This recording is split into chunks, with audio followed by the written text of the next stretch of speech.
অগ্নিকাণ্ডের ঘটনাটি ঘটলো মানে এটা অ্যাকচুয়ালি ভোরবেলা হয়েছে 6টা থেকে 6:30টার মধ্যে এই ঘটনাটা ঘটে। আচ্ছা আমরা মানে তখন দোকানপাটও খোলা ছিল না, কিছু খোলা ছিল না, বোঝা যাচ্ছে না, খুব সম্ভবত শর্ট সার্কিটই হতে পারে।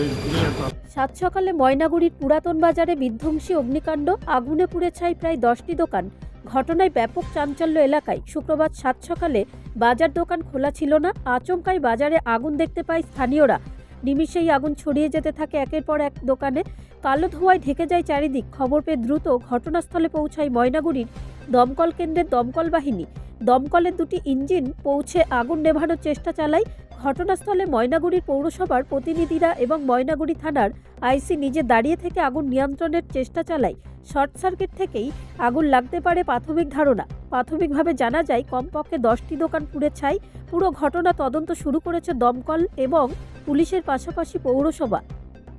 অগ্নিকাণ্ডের ঘটনাটি ঘটলো মানে এটা অ্যাকচুয়ালি ভোরবেলা হয়েছে 6টা থেকে 6:30টার মধ্যে এই ঘটনাটা ঘটে। আচ্ছা আমরা মানে তখন দোকানপাটও খোলা ছিল না, কিছু খোলা ছিল না, বোঝা যাচ্ছে না, খুব সম্ভবত শর্ট সার্কিটই হতে পারে। এটাই একটা আশঙ্কা করা। আচ্ছা কতগুলো দোকান?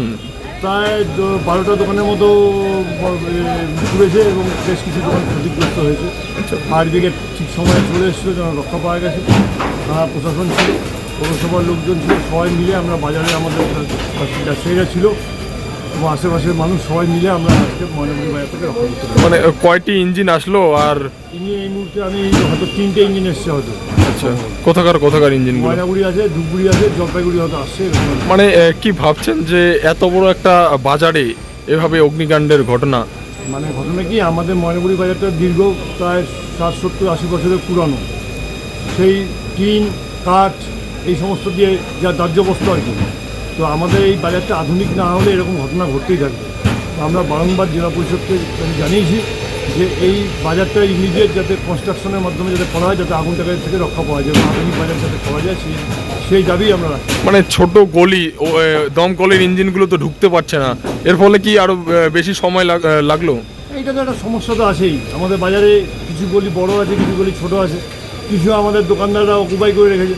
সেই জায়গাগুলো আজকে আমাদের এই পরিস্থিতির পরে আমরা আবার পৌরসভার সঙ্গে বসে নিয়ে সঠিক সিদ্ধান্ত নিব, যাতে একজনের স্বার্থে যাতে 100টা-200টা দোকান যাতে নষ্ট না হয়, সেদিকটা দেখতে হবে, যাতে ফায়ার ব্রিগেড টাইমলি যাতে ঢুকতে পারে সেদিকটা আমরা। আপনার নাম, আপনার পরিচয়? আমি সম্পাদক ময়নাগুড়ি ব্যবসায়ী। এই অগ্নিকাণ্ডের ঘটনাটা লাগলো এটা মেনলি শর্ট সার্কিট থেকে লেগেছে। আচ্ছা ময়নাগুড়ি আমাদের পুরাতন বাজারে একদম মাঝখানে এই বিধ্বংসী আগুন 10-10টা দোকান পড়ে গেছে। আচ্ছা দমকল এবং পুলিশ প্রশাসনের খুব ভালো ভূমিকা, এবং বাজারে যারা থাকে সবসময় তারাও ওই আগুন নেভাতে সহযোগিতা করেছে। আগুন এখন কন্ট্রোলে আছে, নিয়ে গেছে। মানে কটা নাগাদ ঘটতে পারে এই ঘটনাটা? সকাল 6টা কুড়ি নাগাদ। ছটা। আচ্ছা মানে এই যে গলি ছোট, এর কারণে কি দমকল ভিতরে ঢুকতে পারছে না? দমকল আসছে, ভিতরে এসছে। গলিগুলো তো আমরা পৌরসভার থেকে, পুলিশ প্রশাসন থেকে বারবার বলেছি, ব্যবসায়ী সমিতিও আমাদেরকে বারবার সহযোগিতা করেছে, কিন্তু মানুষ কথা শুনছে না। এখন একটা নতুনভাবে মিটিং করবো, দেখা যাচ্ছে আমরা অনেকবার এসেছি পৌরসভার পক্ষ থেকে, ব্যবসায়ীদের সম্পাদক সহকারে, কিন্তু ব্যবসায়ীরা কথা শুনছে না। ওদেরই ক্ষতি, আমাদের তো কোনো ব্যাপার নেই। আমরা সবসময় বলবো যাতে দমকল ঢুকতে পারে, রাস্তার একবার ক্লিয়ার হবে। আচ্ছা প্রথম মানে কোন দোকানে অগ্নিকাণ্ডের ঘটনাটি ঘটে? গোপাল দানা মেশিন আছে এবং দুলু সাহা। কিসের দোকান? মিষ্টির দোকান। মানে পুরি টুরি সবই বেচে, ওর 2টা সিলিন্ডারও ছিল। আচ্ছা সিলিন্ডারগুলো কি বাস্ট হয়েছিল? না, সিলিন্ডার আমরা সরিয়ে দিয়েছি। আচ্ছা মানে প্রথম মিষ্টির দোকান থেকেই এই অগ্নিকাণ্ডের ঘটনাটা শুরু। আচ্ছা মানে কীরকম ক্ষতি হতে পারে? প্রচুর ক্ষতি হয়েছে।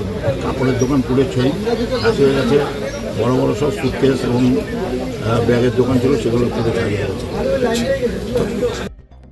ব্যুরো রিপোর্ট, রাষ্ট্রীয় প্রসার বাংলা।